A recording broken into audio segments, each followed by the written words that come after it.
Como hemos dicho al empezar, reinaba el desorden en todas las cosas cuando Dios puso en cada una considerada parte y en todas tomadas en conjunto toda la armonía y mesura que pudo y que la naturaleza de ellas permitió.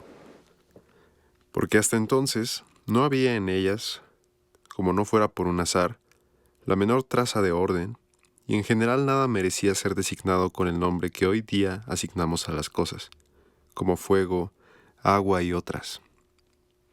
Dios empezó por poner orden en esta confusión, del que después se sirvió para formar este universo, animal único que comprende a todos los animales mortales e inmortales. De los animales divinos fue Él mismo el artífice, pero dejó a sus propios hijos el cuidado de la formación de los animales mortales. Estos dioses siguieron el ejemplo de su Padre, como de sus manos recibieron el principio inmortal del alma, construyeron el cuerpo mortal, que dieron a aquella como un carro para que la llevara. En este mismo cuerpo colocaron además otra especie de alma, la que es mortal y asiento de las pasiones violentas y fatales. Primero el placer, el mayor incentivo del mal, después el dolor, que nos aleja del bien, y la audacia y el temor, imprudentes consejeros. La cólera, rebelde a la persuasión, la esperanza que se deja seducir por la sensación irracional y el amor desenfrenado. Con todas estas cosas mezcladas, según las leyes de la necesidad, compusieron la especie mortal. Por esto, y para no mancillar el principio divino más de lo que era necesario, asignaron al alma mortal una morada distinta en otra parte del cuerpo, después de haber colocado el cuello como un istmo y un límite entre la cabeza y el pecho para separarlos. En el pecho y en lo que llamamos tórax fue donde encadenaron al género mortal del alma. Pero como todavía había que considerar en esta alma una parte mayor y otra peor, dividieron en una doble resistencia la cavidad torácica, dividiéndola como se hace para separar las habitaciones de las mujeres de las de los hombres, y pusieron en medio, como un tabique, el diafragma. A la parte del alma que participa del ardor viril y del ánimo esforzado, le asignaron la mitad más cercana a la cabeza, en el espacio entre el diafragma y el cuello, a fin de que, subordinada a la razón y de acuerdo con ella, comprimiera violentamente los fuertes deseos cuando no se doblegaran voluntariamente a las órdenes que la razón les envía desde lo alto de su ciudadela. El corazón, nudo de las venas y manantial de la sangre, que desde él se propaga con fuerza a todos los miembros, fue colocado en la morada de estos satélites de la razón, a fin de que todas las veces que el alma valerosa se irritara, fuera advertida por la razón de que toda acción injusta, si se realiza, es debida a influencias eternas o de pasión interiores. Fueron prevenidas por estos canales todas las partes sensibles del cuerpo que son capaces de percibir una amenaza o un aviso, recibieran órdenes, las obedecieran y asegurasen la autoridad de lo que es mejor en nosotros. Y después, porque el corazón tenía que estremecerse en espera del peligro o en el calor de la cólera, acudieron los dioses en auxilio del corazón, sabedores de que todo arrebato tendría su causa en la acción del fuego. Para ello, formaron e ingentaron sobre él el pulmón, órgano blando y desprovisto de sangre y acribillado interiormente de poros, como una esponja, a fin de que, recibiendo el aire y las bebidas, refrescara al corazón, lo calmara y aliviara el ardor del que le quema. He aquí por qué dirigieron los conductos de la traquearteria hacia el pulmón y situaron a éste en la proximidad del corazón, semejante a un mullido cojín, a fin de que cuando la ira hiciera palpitar con fuerza al corazón, encontrara este órgano que se diera, y refrescándole, pudiera obedecer con menos fatiga a la razón al mismo tiempo que al alma esforzada. A la parte del alma que desea alimentos y bebidas y todas las cosas de las que el cuerpo nos hace una necesidad, alojaron los dioses en la religión que se extiende desde el diafragma al ombligo, construyendo en dicho espacio una especie de despensa donde el cuerpo pudiera encontrar sus alimentos. Allí lo encadenaron, como una bestia feroz a la que hay que alimentar si se quiere que la raza subsista, a fin de que pueda pacer sin cesar en esta despensa, a fin de que situada lo más lejos posible del alma que gobierna, causara el menos ruido y perturbación posible y le permitiera escoger tranquilamente el partido mejor en pro del interés común. La relegaron los dioses a aquel lugar. Vieron que no entraba en su naturaleza el comprender nunca a la razón, que si llegara a experimentar alguna sensación, no se preocuparía de buscar sus causas, que de día y de noche se dejaría seducir por imágenes y fantasmas, y para socorrerla hicieron el hígado, y lo albergaron en su propia morada, y lo hicieron denso, pulido, brillante y dulce, dándole al mismo tiempo amargor, a fin de que el poder del pensamiento al salir de la inteligencia fuera a reflejarse en su superficie como sobre un espejo que, recibiendo la impresión de los objetos, presenta a los ojos sus imágenes.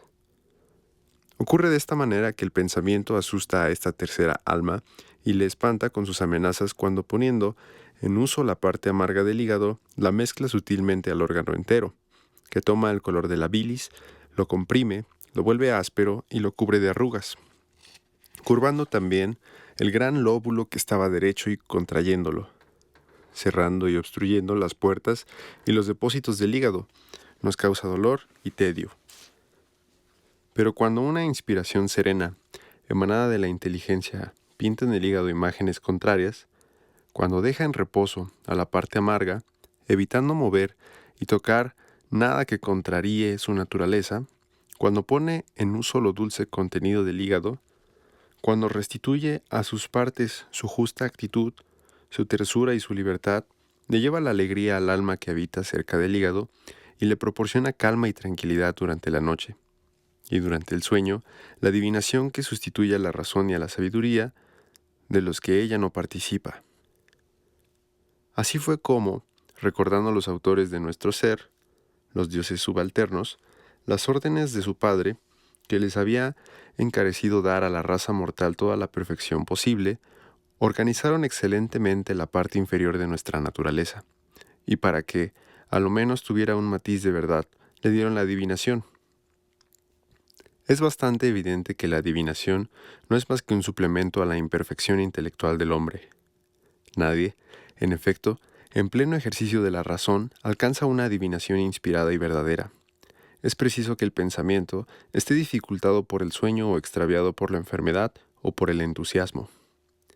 Esta teoría difiere mucho de la de Hipócrates, que sin ser verdadera, es por lo menos mucho más verosímil. Hipócrates admite la adivinación en el sueño por el sueño y la explica así. El sueño es un fenómeno exclusivamente corporal que no afecta más que al cuerpo. El cuerpo es quien duerme y duerme solo, porque el alma vela en el cuerpo dormido como vela en el cuerpo despierto, porque vela siempre. Durante el sueño, realiza el alma todas las operaciones de la vigilia, piensa y hasta conoce las cosas sensibles, es decir, ve, oye y percibe en general sin los órganos de los sentidos. Se mueve y marcha, se alegra, se aflige, se irrita y experimenta separadamente todas las pasiones. Vela como de ordinario, con la sola diferencia de que vela sola. Pero esta diferencia produce otra considerable y en completa ventaja del alma. Cuando el cuerpo vela él mismo la existencia del alma, está como compartida porque no se pertenece por completo a sí misma. Es preciso, en efecto, que provea a la satisfacción de las necesidades del cuerpo, que preste su concurso a los 5 sentidos, que se emplee en mover los miembros y que dé sus cuidados a 1000 asuntos. Pero si el cuerpo se ha dormido, entonces el alma se pertenece a sí misma. Es independiente y soberana, absoluta en su morada. Piensa por sí misma y para ella misma con una precisión, una extensión y un poder extraordinarios. Por esto, quien conociera estos pensamientos, es decir, estos sueños, y supiera interpretarlos, podría ser reputado sabio entre los sabios de los sueños. Pero al hombre sano es al que compete examinar las palabras pronunciadas en el sueño o en la vigilia. Cuando el espíritu está transportado por la adivinación o el entusiasmo, discutir y poner a prueba del razonamiento las visiones y las apariciones y tratar de investigar cómo y a quién presagian un bien o un mal presente, pasado o futuro. El que ha delirado y cuyo delirio continúa, no está en estado de juzgar sus propias visiones y sus propias palabras. Se ha dicho con razón, y ya hace mucho tiempo, que únicamente obra bien el hombre sabio y se conoce a sí mismo y lo que le concierne. Este es el motivo por el cual ha instituido a los profetas jueces de adivinaciones inspiradas. Algunos los llaman adivinos, ignorando que son propiamente los intérpretes de las palabras y visiones enigmáticas. Lejos de ser adivinos, es su verdadero nombre el de profetas de las cosas reveladas por la adivinación. Mr. Martin hace notar muy oportunamente para la aclaración de este pasaje que la palabra significa etimológicamente el que proclama las predicciones y no el que prevé el porvenir. Tal es, pues, la razón de la naturaleza del hígado y del lugar en que ha sido colocado, la adivinación. Durante la vida, es cuando presenta los síntomas más claros. Privado de ella, se vuelve oscuro, y los indicios que proporciona son demasiado borrosos para poder sacar de ellos presagios ciertos. Es interesante hacer constar el progreso verificado desde Platón a Aristóteles en las ideas acerca de la adivinación. Me parece que no se podría leer nada más sensato referente a esta materia que el pequeño tratado de la adivinación en el sueño de Aristóteles. Se cree, generalmente, dice Aristóteles, que los dioses nos envían los sueños como advertencias para el porvenir. Se puede admitir la idea de que los dioses nos envían los sueños en el sentido de que todo nos viene de ellos, pero lo difícil de creer es que se valgan de ellos como medio para revelarnos los acontecimientos que deben suceder. Independientemente de mil absurdos que lleva consigo esta suposición, habría esta: que los dioses concedieran este favor no solo a los hombres, que al menos son dignos de él, sino también a los animales, porque éstos sueñan. Nuestros sueños, sin embargo, se refieren algunas veces a acontecimientos que se realizan más tarde. Aristóteles reconoce este hecho y lo explica filosóficamente. Estas relaciones entre los sueños y los acontecimientos subsiguientes son casi siempre meras coincidencias. No ha sucedido una cosa porque ya lo haya soñado ni porque yo sueñe. Porque una cosa ha sucedido, pero ocurre casualmente que sueño tal cosa y que esta cosa sucede. ¿Tiene esto que sorprendernos por fuerza? Lo que sí sería muy de extrañar es que con tanto como soñamos y tantos acontecimientos como ocurren, no se produjeran nunca estas coincidencias accidentales. Pero en algunos casos particulares la relación que se observa entre tal sueño y tal acontecimiento no es una simple coincidencia. Puede suceder que el sueño sea la causa o la señal del acontecimiento. Véase cómo puede ser naturalmente la causa. Todos saben cómo influyen sobre los pensamientos y actos del sueño, es decir, sobre lo que se sueña. Los pensamientos y actos de la vigilia, ¿por qué la recíproca no ha de ser cierta? Y no se concibe que nuestros sueños puedan tener una influencia real sin que nos percatemos de ella sobre nuestros actos y determinaciones de la vigilia. ¿No pueden encaminar ciertos sueños a nuestro espíritu en tal o cual dirección? Ciertos sentimientos que nos han agitado vivamente, ¿no pueden guiar nuestra voluntad en tal o en cual sentido? Esto parecerá incontestable a todo el que medite un poco acerca de la materia. Los sueños pueden ser también signos de afecciones mórbidas que se declaran más tarde en el que sueña. En efecto, nuestras enfermedades están precedidas de movimientos insólitos de todo nuestro organismo. Estos movimientos son a menudo imperceptibles durante el día y la vigilia, porque están borrachos y eclipsados por movimientos más considerables y por impresiones más vivas. Pero durante la noche y el sueño, estos pequeños movimientos, en ausencia de los otros, nos parecen muy grandes y las impresiones débiles muy enérgicas. Así es que se imagina escuchar el fragor del trueno porque en el odio se ha producido un pequeño ruido, y se cree atravesar entre llamas porque se siente un pequeño escozor en alguna parte del cuerpo. El sueño, entonces, es un verdadero síntoma, y si se quiere hasta un aviso. Esta es la verdad del alcance de los sueños, Quien busque algo más que una causa o un signo en los casos particulares que acabamos de decir o una coincidencia en los otros, será víctima de un engaño de su imaginación o de su credulidad.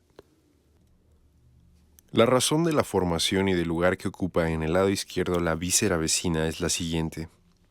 Su papel es el de mantener al hígado siempre puro y brillante, como una esponja destinada a limpiar un espejo, y siempre dispuesta a desempeñar este oficio. Por esto, cuando el cuerpo se enferma, el hígado se encuentra manchado. La sustancia esponjosa del vaso, que es hueca y está vacía de sangre, recibe todas estas impurezas y devuelve al órgano su primitivo estado de limpieza. Lleno de todos estos detritus, se agranda e hincha entonces el vaso, pero cuando el cuerpo recobra la salud, vuelve por sí mismo a su volumen natural. Si al tratar de la naturaleza del alma, de la distinción de su parte mortal y de su parte divina, de la separación y localización de éstas y de las razones que han determinado esta separación, quisiéramos decir, esta es la verdad, tendría que habérnosla dado a conocer el mismo Dios. Pero que todas estas consideraciones sean verosímiles es lo más que podemos afirmar mientras más lo pensemos. Y esto lo afirmamos. Prosigamos, pues, nuestros estudios siguiendo el mismo método. Tenemos que acabar de explicar la formación del cuerpo. He aquí el razonamiento mejor para darnos cuenta de su estructura. Los autores del género humano sabían con qué intemperancia nos dedicaríamos a la comida y a la bebida y que en nuestra gula iríamos mucho más allá de lo conveniente a nuestras necesidades. A fin de alejar de nosotros las enfermedades y la muerte, a fin de que la especie mortal no pereciera desde el instante de su nacimiento, previsores los dioses hicieron lo que se llama el bajo vientre para servir de receptáculo a lo superfluo de las bebidas y de los alimentos. Enroscaron en circunvalaciones a los intestinos, temerosos de que, pasando demasiado rápidamente los alimentos, no sintiera el cuerpo también muy pronto la necesidad de nuevos alimentos, y que esta insaciable avidez, esta glotonería, no hiciese a nuestra especie inepta para el cultivo de la filosofía, extraña a las musas e indócil a la parte divina de nosotros mismos. Lo que hay que decir de los huesos, la carne y otras cosas de esta naturaleza es lo siguiente. Todas tienen su principio en la formación de la médula, porque los vínculos de la vida, por los cuales el alma está unida al cuerpo, están sujetos a la médula como si fueran las raíces de la especie mortal. La médula misma proviene de elementos diversos. Dios cogió entre los triángulos los primitivos regulares y pulidos que eran de naturaleza apta para producir lo más exactamente posible fuego, agua, aire y tierra. Los separó de los géneros a que pertenecen, como eran proporcionados unos a otros, los mezcló y preparando así la semilla universal de la especie mortal, formó la médula.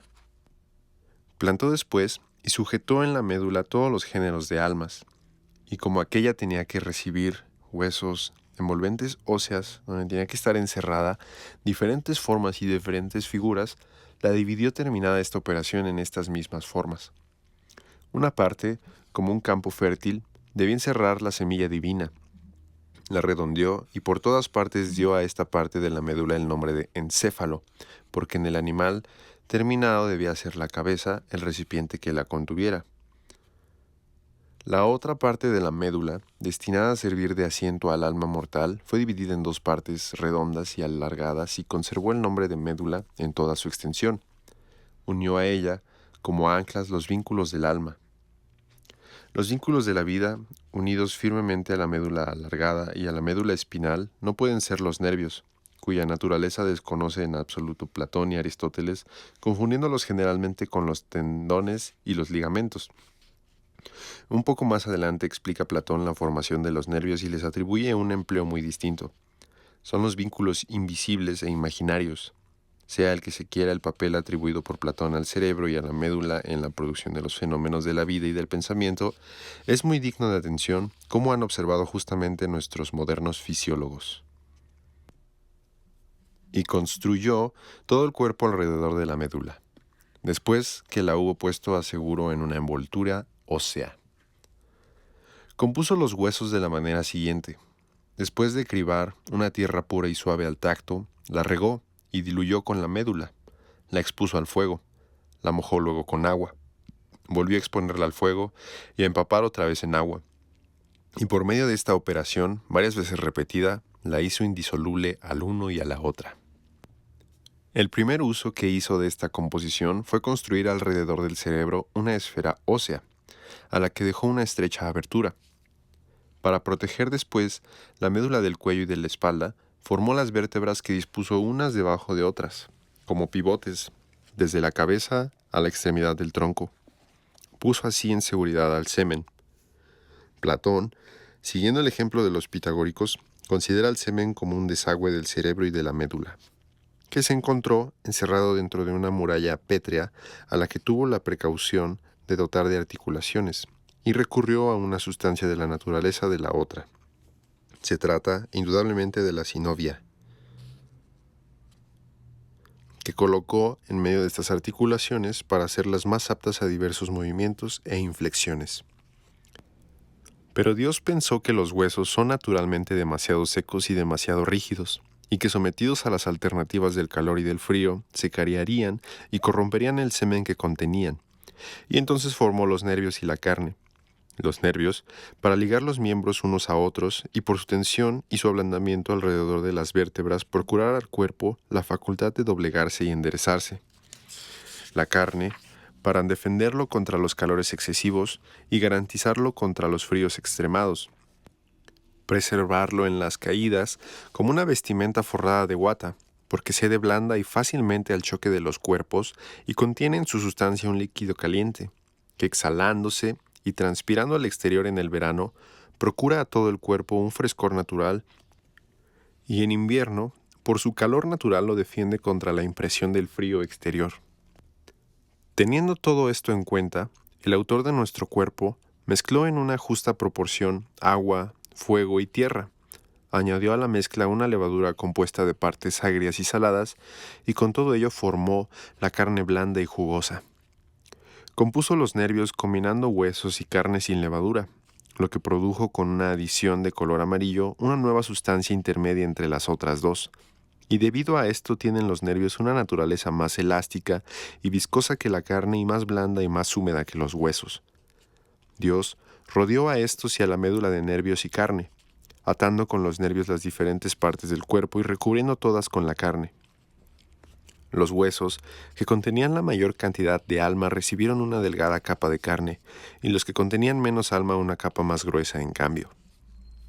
Las junturas de los huesos, a menos que la razón no obligara a obrar de otro modo, fueron provistas de una pequeña cantidad de carne, porque ésta, sirviendo de obstáculo a las inflexiones del cuerpo, hubiera hecho pesado y al mismo tiempo difícil el moverse, y porque una densa masa de carne maciza, amontonada sobre ella misma, habría impedido la sensación por su densidad, embotado la memoria y paralizado la inteligencia. A esto se debe el que las caderas, los muslos, las piernas, el brazo y el antebrazo, todos los huesos no articulados, todos, en fin, los que contienen poca alma en la médula y están vacíos de pensamiento, estén ampliamente cubiertos de carne, mientras que las partes que sirven más al pensamiento son menos carnosas, excepto cuando Dios tuvo a bien componer con carne un órgano de sensaciones tal como la lengua. Pero la regla general es la que hemos dicho.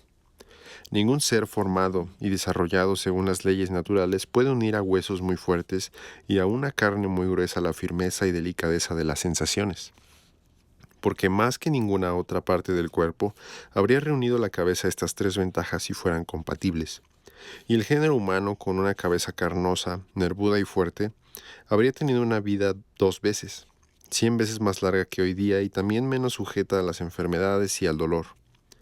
Pero los artífices de nuestro ser, comparando una vida más larga pero peor, y una vida más corta pero mejor, juzgaron que era preferible vivir menos tiempo y bien que más tiempo mal. Por eso formaron la cabeza de un hueso muy delgado, y como no debía doblarse no le asignaron carne ni nervios. Y de ahí proviene el que ninguna parte del cuerpo humano sea más apta para la sensación y el pensamiento, ni tan débil al mismo tiempo como la cabeza. De la misma manera, y por los mismos motivos, reunió Dios los nervios en la extremidad inferior de la cabeza y simétricamente alrededor del cuello, y unió con ellos la parte baja de las mandíbulas por debajo de la cara. Dispersó los otros nervios en todos los miembros para unir articulaciones con articulaciones. Los divinos ordenadores dispusieron la boca y los dientes, la lengua y los labios como están hoy día, por causa de la necesidad y a la vez del bien, haciendo la entrada con miras a la necesidad y la salida con miras al bien. Porque es la necesidad lo que quiere que los alimentos sean ingeridos en el cuerpo para alimentarlo. Y el caudal de palabras que emana de nuestros labios y sirve para el desenvolvimiento de la inteligencia es la mejor y más bella de las fuentes. Pero la cabeza no podía quedar enteramente desnuda en su caja huesosa, expuesta indefensa a las intemperies de las estaciones, ni tener por abrigo una masa de carne que le hubiera entontecido e incapacitado para las sensaciones. Por esto, se formó en la superficie de la carne siempre húmeda una corteza que se distinguía de ella, y es lo que llamamos la piel. Esta piel, creciéndose y desarrollándose gracias a la humedad del cerebro, envolvió bien pronto toda la cabeza. La humedad, filtrándose a través de las suturas del cráneo, humedeció la piel y reunió sus extremidades como en un nudo encima del vértice de la cabeza. Pero estas suturas, de formas muy diversas, son el resultado del doble poder de los círculos del alma y de la alimentación. Cuando estos dos movimientos se combaten más, son aquellas mayores y más reducidas causas se combaten menos. La divinidad, ayudada por el fuego, atravesó aquella piel alrededor de la cabeza, formando una multitud de poros.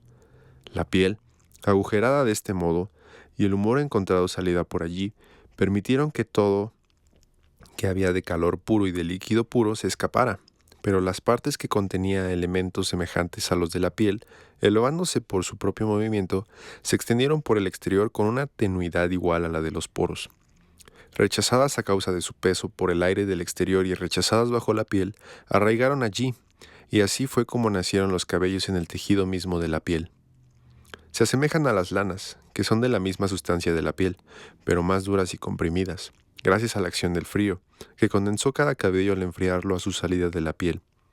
Esto explica por qué causas hizo velluda nuestra cabeza el autor de nuestro ser, persuadido de que mejor que la carne serían los cabellos, constituyendo una defensa ligera para la protección del cerebro, abrigándolo contra el frío y resguardándolo contra los rayos del sol, sin ser jamás un obstáculo para la vivacidad de la sensación.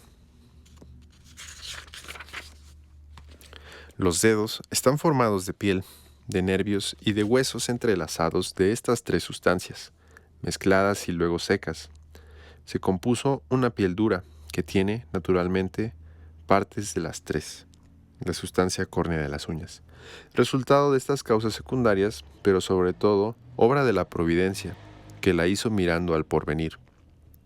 Los autores del género humano sabían, en efecto, que de los hombres tenían que nacer las mujeres y los otros animales. Al fin del diálogo se expondrá más detalladamente esta metempsicosis, y que la mayor parte de los animales necesitarían uñas para la mayoría de sus actos. Por esto, quisieron que las uñas comenzaran a formarse al mismo tiempo que el hombre. He aquí el motivo y la razón de que nos dieran la piel, el cabello y las uñas en la extremidad de los miembros. Cuando todas las partes y todos los miembros del animal mortal estuvieron reunidos, como éste tenía necesariamente que encontrar la vida en el fuego, es decir, el calor, y en el aire, temiendo que pereciera consumido o disuelto por ellos, le prepararon un recurso. Hicieron una nueva especie de seres análoga a la especie humana, aunque con otras formas y otros sentidos, y como otra clase de animales. Son los árboles, las plantas y los granos criados por la agricultura y convertidos en domésticos porque primitivamente no existían más que las especies salvajes, las antepasadas de las especies domesticadas. Y, en efecto, todo lo que participa de la vida puede, con derecho, ser llamado un animal. Los seres de que hablamos participan ciertamente de la tercera especie de alma, la que está situada entre el diafragma y el ombligo, y que, privada de opinión, de raciocinio y de inteligencia, tiene al menos la sensación de lo grato y lo desagradable, así como lo de los apetitos. Porque el vegetal no cesa de experimentar todas estas impresiones, pero como toda su agitación está concentrada en él mismo, en su sustancia interior y sus canales, que se resiste a todo movimiento extraño y no usa más que el que le es peculiar, entiéndase por esto el movimiento del crecimiento y circulación de los jugos, no le ha sido dado el razonar acerca de lo que le es útil o nocivo, ni conocerse a sí mismo. Vive, pues como un animal pero vive inmóvil, arraigado al suelo porque carece de la facultad de transportarse de un lugar a otro. Cuando los dioses, que son tan superiores a nosotros, produjeron para la alimentación de sus inferiores todas estas especies vegetales, construyeron canales en nuestro cuerpo, lo mismo que se hace en los jardines, a fin de regarle como con el curso de un arroyuelo. Empezaron practicando dos conductos ocultos entre la carne y la piel, a saber, las venas dorsales, que corresponden a los costados izquierdo y derecho del cuerpo. Las extendieron a lo largo de la espina dorsal con la médula genital en el centro, a fin de que ésta tuviera el mayor vigor posible y que la sangre, regando el cuerpo de arriba abajo, repartiera en todas estas partes la humedad por igual. Dirigieron después estas venas hacia la cabeza, dividiéndolas en varias ramas que entrecruzaron, enviándolas del lado derecho al lado izquierdo del cuerpo y las de este lado al lado derecho. Y así obtuvieron un doble resultado, porque sirvieron con la piel de lazo entre el resto del cuerpo y la cabeza, que los nervios no envuelven hasta el vértice. Las impresiones de la sensibilidad nacidas en partes opuestas pudieron, pues, ser transmitidas a toda la extensión del cuerpo. He aquí, en fin, por qué medio hicieron circular por los canales el líquido reparador. Si empezamos por observar que los cuerpos compuestos de elementos más pequeños retienen a los que están compuestos de elementos más grandes, y que todos los cuerpos es el fuego aquel cuyas partes son las más pequeñas, de donde se deduce que se escapa a través del agua, la tierra y el aire sin que nada pueda detenerlo, comprenderemos mejor la explicación que vamos a dar a continuación. Esto, concibámoslo bien, es precisamente lo que ocurre en nuestro vientre, que retiene los alimentos y bebidas que caen en él, pero no el aire y el fuego, cuyas partes componentes son más pequeñas que las suyas propias y no puede retenerlas por lo tanto. Dios se sirvió, pues, de ellas para hacer pasar desde el vientre a las venas el líquido nutritivo. Con aire y fuego compuso un tejido parecido a una masa, que en su abertura tiene como dos cestos, de los cuales uno fue tejido de manera que tuviera dos cuellos y el interior dividido en dos partes. Partiendo de las divisiones interiores, semejantes a tejidos de juncos, extendió estos hasta las extremidades del tejido. Puso fuego en el interior de la masa y aire en los cestos. Cogiendo después todo esto, lo colocó del modo siguiente en el cuerpo del animal formado por él. Puso una abertura de los cestos en la boca, y como la cesta era doble, hizo descender una parte para las arterias al pulmón y la otra parte al vientre, y siguiendo el trayecto de las arterias.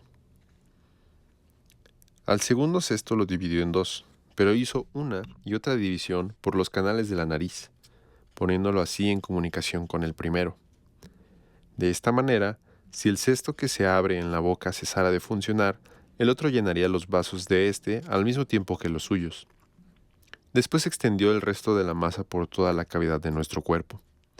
De estas disposiciones resultó que el fuego de la masa va unas veces suavemente a los cestos compuestos de aire, y otras refluye el aire de los cestos a la masa, que el tejido entero de la masa puede entrar y salir sucesivamente a través del cuerpo que se presta a ello, que los rayos del fuego interior siguen el doble movimiento del aire al que están mezclados, y en fin, que todas estas operaciones no cesan ni un instante de realizarse mientras subsiste el animal mortal.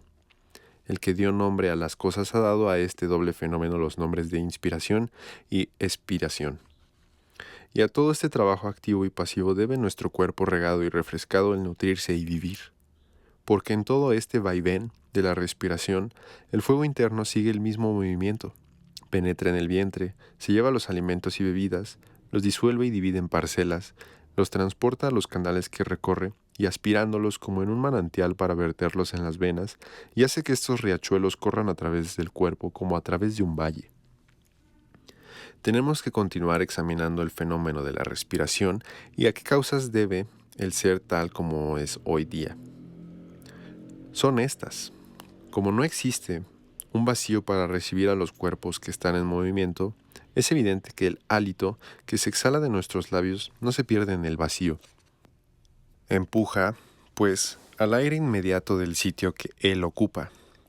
Este aire expulsado repele a su vez al aire vecino. El aire en toda su extensión empujado de una manera necesaria hacia el sitio de donde partió el hálito, se precipita en él tras el hálito expirado, y todo este movimiento se verifica consecutivamente parecido al de una rueda, por la sencilla razón de que no existe el vacío.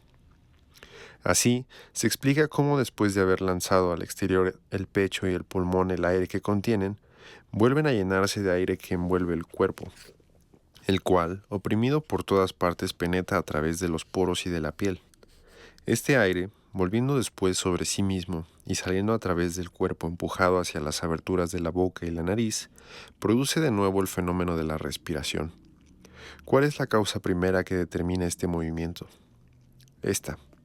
Todo animal posee en la sangre y las venas un calor muy intenso, que es en él como un manantial de fuego. Es lo que hemos comparado al tejido de una masa, cuya parte interior por entero está formada de fuego y la exterior de aire. No puede caber duda de que el calor no tiende naturalmente al exterior hacia la región que le es propia, y a reunirse a la masa de su misma naturaleza. Y como puede disponer de dos salidas, una a través del cuerpo y otra por la boca y la nariz, cuando el calor hace fuerza por un lado empuja al aire hacia el otro. El aire comprimido encuentra el fuego y se calienta. El aire que sale se enfría. El calor, cambiando de sitio de este modo, y el aire situado en una de las salidas volviéndose más caliente, hacen que el aire más caliente se dirija en ese sentido, tendiendo hacia la masa de su misma naturaleza, y empuje al que se encuentra en la otra salida. Y de esta manera es como el aire, recibiendo e imprimiendo sucesivamente el mismo movimiento, metido en un círculo continuo de acción y de reacción, da origen al acto de la respiración. Se ve bastante claro en esta oscura teoría para reconocer que Platón confunde dos funciones muy diferentes y de muy desigual importancia, como son la aspiración y la expiración, que se encuentran perfectamente diferenciadas en los dos tratados hipocráticos de la naturaleza del hombre. Será provechosa la lectura de la refutación de la teoría platónica por Aristóteles.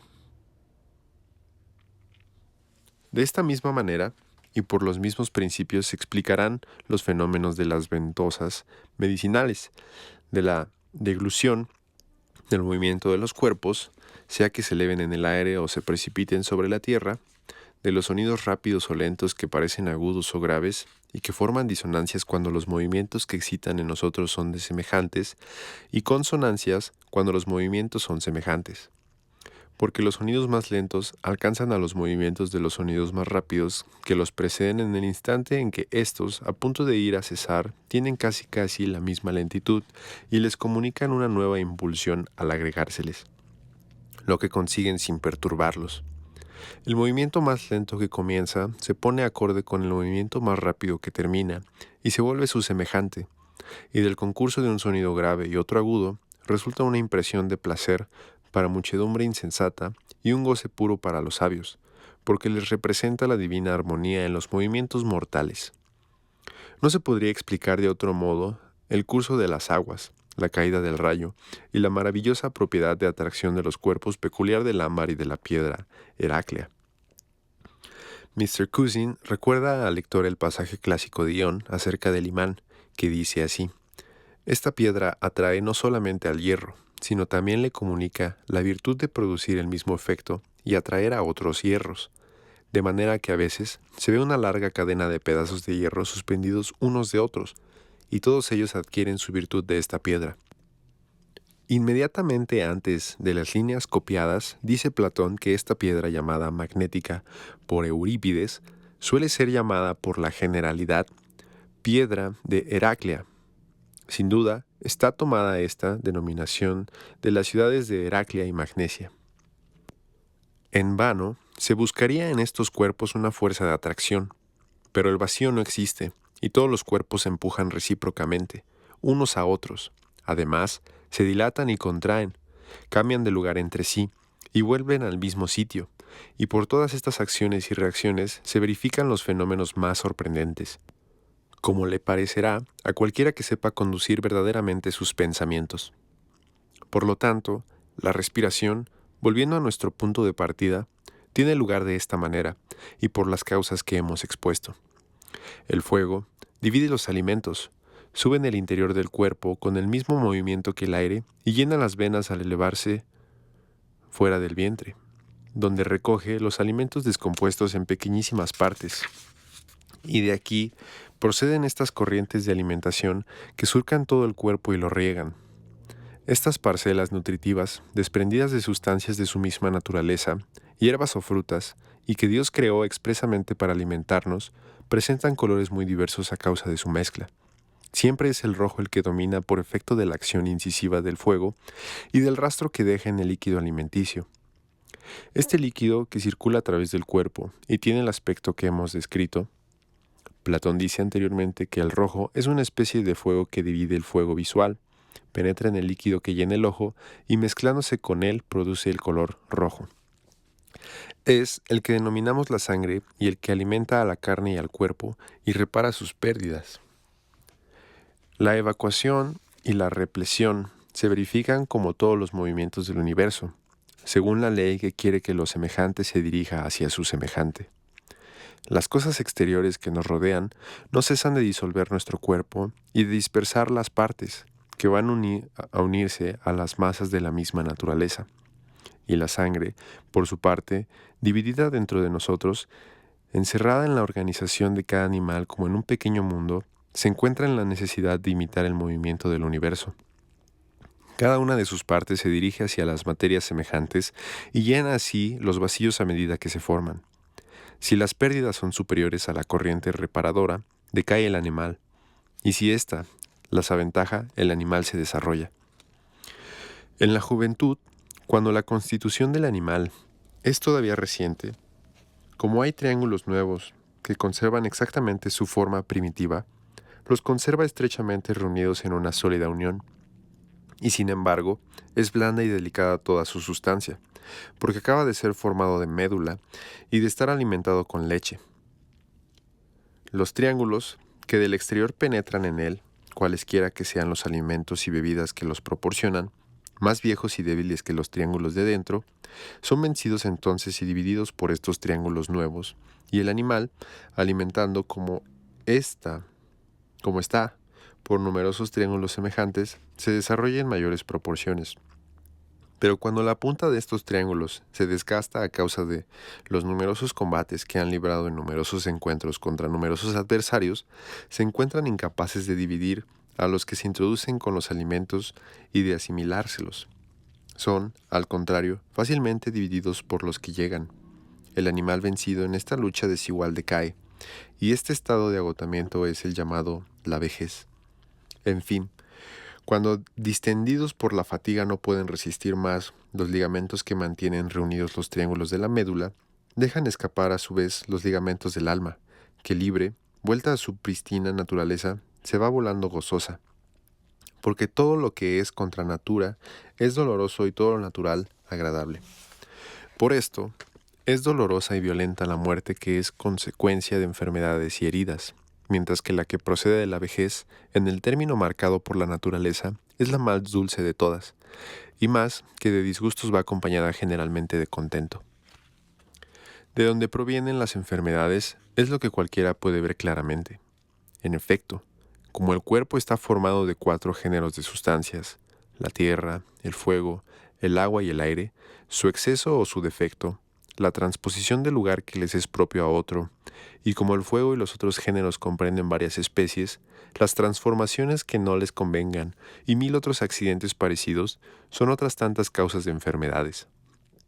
Cada uno de estos cuerpos elementales se encuentra, en efecto, modificado contrariamente a su naturaleza. Frío se vuelve caliente, si seco, húmedo, si pesado, ligero. Experimentan 1000 otros cambios. Únicamente permanece sano y salvo lo que se suma a su semejante o se separa de él uniforme, idéntica y proporcionalmente. Lo que no se conforma a estas reglas, sea que entre o sea que salga, causa toda clase de alteraciones, de enfermedades y de males. Pero como además de las composiciones primitivas existen otras secundarias, que también tienen su armonía natural, cualquiera que reflexione acerca de ello tendrá que reconocer una segunda clase de enfermedades. La médula, los huesos y la carne, que están formados de los primeros géneros, la sangre que también proviene de ellos, aunque por una combinación diferente, la médula, los huesos, la carne y la sangre son, pues, composiciones secundarias. Son el asiento de las enfermedades más graves y terribles que pueden atacarnos.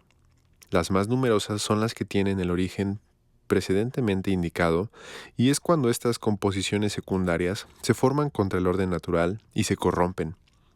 La carne y los nervios nacen naturalmente de la sangre, los nervios de las fibras a causa de la analogía de naturaleza, y la causa del resto de la sangre que se coagula al separarse de las fibras. De los nervios y de la carne proviene una sustancia viscosa y grasa, que sirve para unir la carne a los huesos y a alimentar e incrementar la envolvente ósea que recubre la médula.